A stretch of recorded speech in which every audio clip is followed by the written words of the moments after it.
আমরা পবিত্র মাহে রমজান মাস পেলাম আল্লাহ তাআলার অশেষ করুণায়, দয়ায় এবং রহমতে।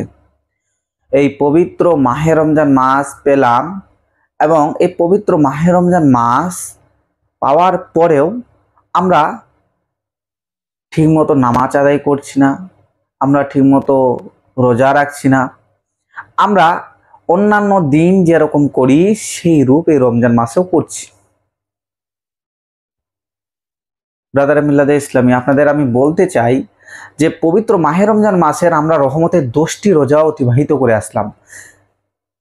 আপনি আমি সকলেই এই 10টি রোজা যে আমাদের জীবন থেকে চলে গেল, আমরা এটা কেউ ভাবছি না। আমরা শুধু ভাবছি যে কত তাড়াতাড়ি এই রমজান মাস আমাদের জীবন থেকে চলে যায়, তত তাড়াতাড়ি ভালো। কিন্তু না পাচ্ছে। এই পবিত্র মাহে রমজান মাস আমাদের জন্য একটি বরকতময় মাস। এই পবিত্র মাহে রমজান মাসে আমরা আমাদের জীবনের সমস্ত গুনাহ খাতা মাফ করে নিতে পারি। জীবনের সমস্ত গুনাহ খাতা, যেহেতু গুনাহ করেছি, সমস্ত গুনাহ খাতা মাফ চেয়ে নিতে পারি এই মাহে রমজান মাসে।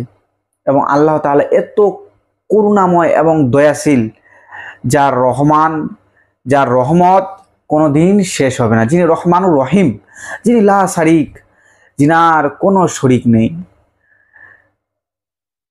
এই পবিত্র মাহে রমজান মাস পাওয়ার পরেও আমরা এত হতভাগা যে আমরা আমাদের গুনাহগুলোকে মাফ করতে পারছি না। এই পবিত্র মাহে রমজান মাস আমাদের জন্য একটি রহমত হিসেবে আল্লাহ তাআলা প্রেরণ করেছেন। আপনি জানেন না যে এরপরে মাহে রমজান মাস আপনি পাবেন কিনা, এরপরে মাহে রমজান মাস আপনার জীবনে আসবে কিনা। কুল্লু নাফসিন যায়িকাতুল মাউত, প্রত্যেকটি ব্যক্তিকে মৃত্যুর স্বাদ গ্রহণ করতেই হবে। আপনি আমি সকলেই একদিন এই পৃথিবীর জমিন থেকে চলে যাব। এক একটা দিন আমাদের জন্য এক একটা পরীক্ষা।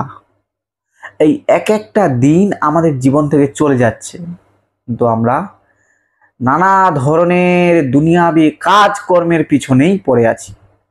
এই পবিত্র মাহে রমজান মাস এমন একটি গুরুত্বপূর্ণ মাস, এই মাসের ইবাদত অন্যান্য মাসের ইবাদত থেকে লাখো গুণ সমান। এই মাসে যদি আপনি আল্লাহ তাআলার কাছে রোজা রেখে আল্লাহ তাআলার কাছে যদি দুহাত তুলে দোয়া করেন, ওগো আল্লাহ, ওগো রহমান রহিম, তুমি দয়াশীল মাবুদ, তুমি আমার জীবনের সমস্ত গুনাহ খাতা মাফ করে দাও, তো আল্লাহ তাআলা আমাদের জীবনের সমস্ত গুনাহ খাতা মাফ করে দিন। কারণ আল্লাহর রহমত কোনো দিন তার বান্দার প্রতি শেষ হবে না। আসুন, আর যে কয়টা রোজা বাকি রয়েছে সেই কয়টা রোজা আমরা ইবাদতের সহিত কাটানোর চেষ্টা করব এবং সকলে মিলে তওবা পড়ি, আস্তাগফিরুল্লাহ আস্তাগফিরুল্লাহ রব্বি মিন কুল্লি জামবি ওয়া আতুবু ইলাইহি, আস্তাগফিরুল্লাহ আস্তাগফিরুল্লাহ ইল্লাযী লা ইলাহা ইল্লা হুয়াল হাইয়ুল কাইয়্যুম ওয়া লা হাওলা ওয়া লা কুওয়াতা ইল্লা বিল্লাহিল আলিয়্যিল আযীম। আসসালামু আলাইকুম।